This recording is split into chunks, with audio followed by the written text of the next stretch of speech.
You have been saving for college using a 529 plan, or even just thinking about it, you are going to want to hear this. Congress just passed a law called the One Big Beautiful Bill Act. Yes, that's actually what they named it.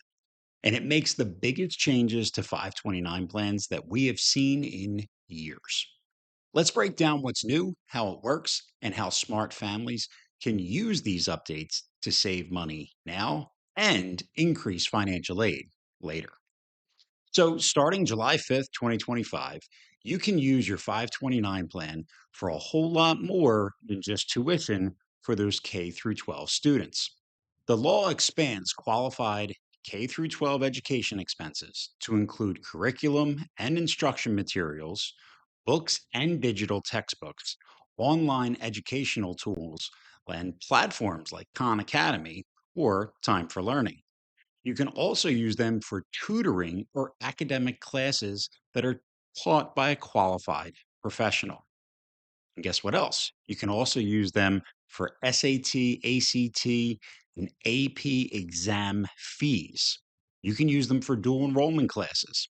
Also, for students with disabilities, you can use it for educational therapy, including occupational, behavioral, physical, and speech language services. Now, that is a big shift because up until now, 529s were capped at $10,000 a year for tuition only. But even bigger, starting January 1st, 2026, the new annual spending cap for that K through 12 expenses goes up to $20,000 per year.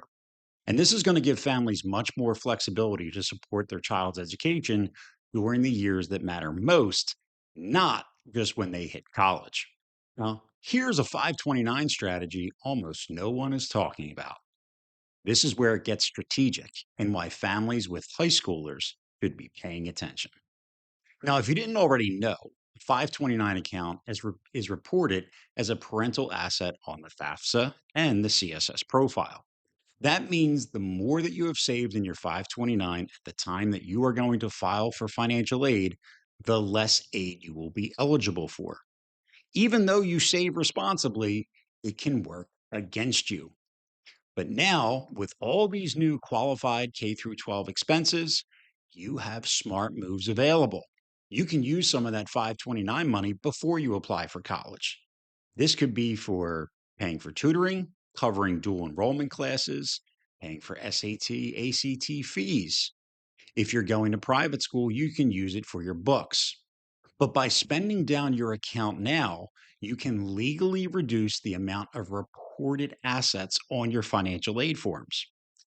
And that will reduce your student aid index and increase your eligibility for grants, scholarships, and need based aid. It's a smart, proactive way to use a tool you've already been funding.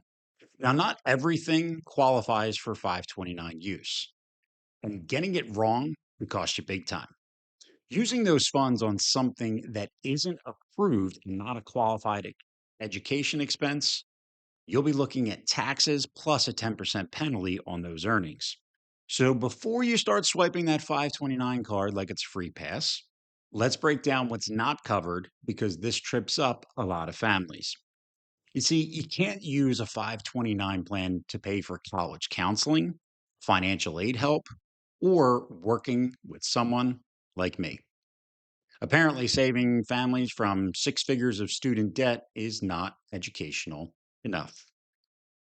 They'll cover SAT fees, test books, and a tutor that you found on Craigslist, but the guy that's helping you avoid a lifetime of loan payments, yeah, still not qualified.